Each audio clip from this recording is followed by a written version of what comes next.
창조, 타락, 구속이라는 이 도식에서 오늘날과 같이 세속화된 문화에서 당신은 죄인입니다 라는 이 타락을 출발점으로 삼을 경우에 하나님의 메시지의 나머지 부분의 일관성을 잃게 됩니다. 창조가 아니라 죄로부터 시작하는 것은 마치 책을 중간부터 읽으려는 것과 같은데요. 그러면 등장인물을 알 수가 없고 줄거리도 잘 이해되지 않는 법입니다. 우리의 묘하게 우리 속에 체질화된 불교 사상이나 헬라 사상들은 무엇이냐면 악과 무질서는 물질 세계에 내재되어 있는 것이라고 얘기하고 있습니다. 그래서 거기서 벗어나는 범신론적인 초월로 가게 되는 것이거든요. 악과 무질서, 모든 책임을 눈에 보이는 이 몸에다가 부여하는 것은 잘못된 사상입니다.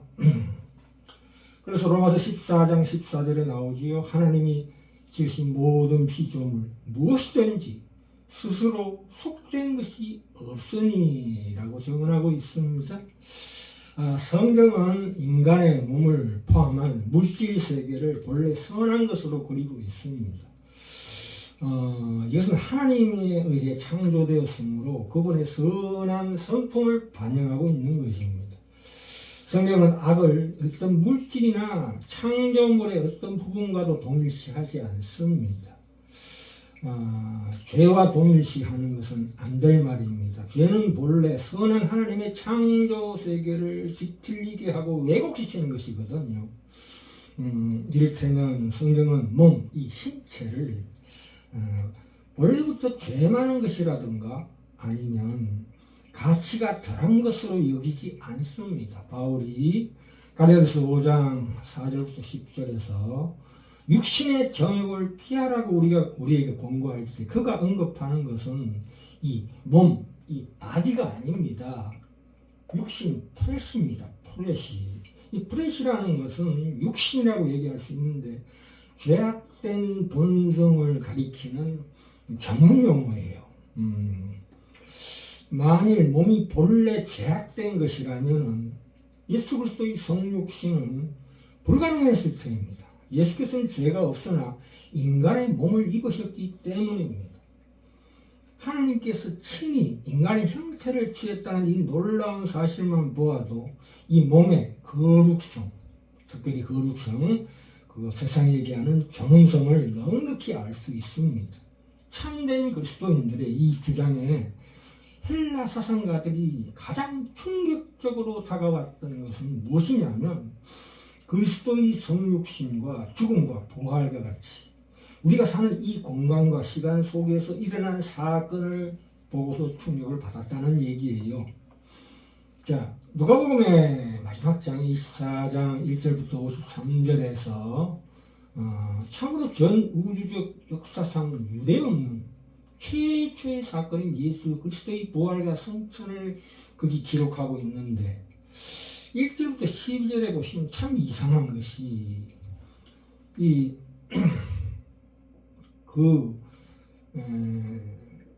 뜻밖에도 그 분위기가 굉장히 침침합니다. 예를 과거에 예수님께서 변화산에서 이 빛나는 예수님의 몸의 모습과는 전혀 다르죠.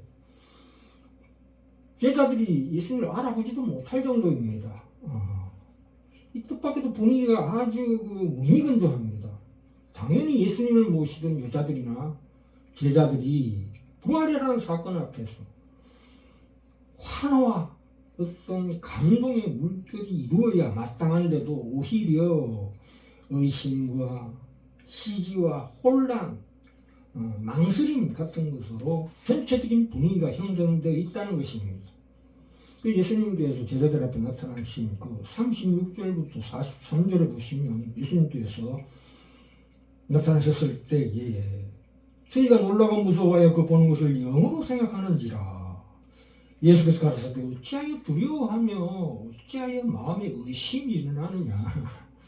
내 손과 발을 만져보고 나인 줄 알라. 나를 만져보라. 영은 살과 뼈가 없으되 너희 보는 바와 같이 나는 있느니라. 이 말씀을 하시고 손과 발을 보이시니 저희가 너무 기쁨으로 오히려 믿지 못하고 기이 여길 때에 이르시되, 여기 무슨 떡 먹을 것이 있느냐 하시니 예, 구운 생선 한 토막을 드리며 받으사 그 앞에서 잡수시더라, 이렇게 말씀하고 있습니다. 부활하신 예수님의 몸은 어떤 우리가 생각하는 유령이나 떠돌아다니는 망령으로서가 아니라 햇빛을 받으면 그림자가 만들어지고 마룻바닥을 밟으면 발소리가 나는 리얼한 사람으로서의 첫 사례를 사도들이 본 것입니다. 여태까지 인류가 보아온 것과 완전히 반대 방향의 위대한 거대한 수레바퀴의 첫 움직임을 본 것입니다. 물론 부활하신 그리스도가 유령같이 하는 그 유사성이 있기도 합니다. 왜냐하면 뭐 갑자기 나타나셨다가 사라졌다가 하는 것인데, 그리고 장기문도 그분에게는 아무 문제가 되지 않았습니다. 그러나 다른 한편으로 그 유령과 달리 예수님께서는 힘주어 얘기하십니다. 내게 몸이 있다. 구운 생선을 달라 해서 드셨습니다. 참 기가 막힌 말씀이죠. 우리는 보통 영적인 삶이라는 것을 공간이 없고 환경이 없고 역사가 없고 감각적인 요소가 전혀 없는 그런 삶이 없는 영원토록 심리적 체험을 하게 된다고 말하는데요. 그게 아니고 예수님은 인간으로서 객관적 실체로서 부활하셨다는 것입니다. 우리가 천국에 가면 삼위 하나님을 만나 뵐 것인데 예수님은 그 몸으로 만나게 됩니다. 얼마나 대단한 말씀이십니까? 우리가 그 불교 사상이나 헬라 사상에 이 많은 영향을 받고 있습니다. 불교는 환생이라는 게 있죠. 나쁜 일이 일어나면 모두 다 자기 몸이 잘못이다. 그래서 카르마, 업보 이렇게 얘기하고 있습니다. 그런 법칙을 이야기하면서 자신의 개별성을 잃어버리고 열반으로 가자, 이런 얘기입니다. 만물의 근원을 이루는 무인격적인, 인격자가 아닌 만물의 어떤 뭐라고 그래야 됩니까? 합쳐지는 범신론적 초를 지향한다는 것입니다.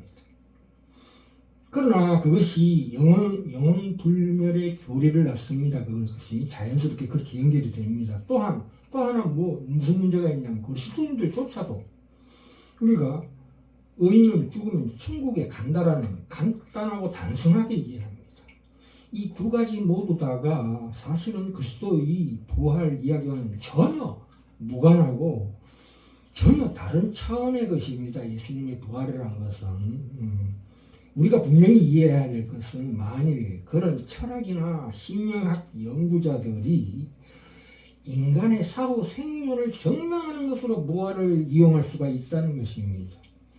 그러니까 그렇게 얘기하는 것은 기독교 신앙을 완전히 허물어뜨리는 심각한 오류라는 것입니다. 예수님의 부활은 마찬가지로 나중에 우리가 그렇게 부활될 것인데, 유령에 대한 대중적 사상이나 어떤 동양의 환생교리나 영원불멸에 대한 철학적 사론으로서가 아니라 참으로 영광스러운 예수 그리스도의 귀한이요 회복이요 새 창조의 위대한 역전을 말하는 것입니다. 재창조입니다. 그래서 성경은 우리 몸, 이 신체는, 바디는 거룩하다 또는 세상적으로 존엄하다, 이렇게 반드시 이해하셔야 합니다.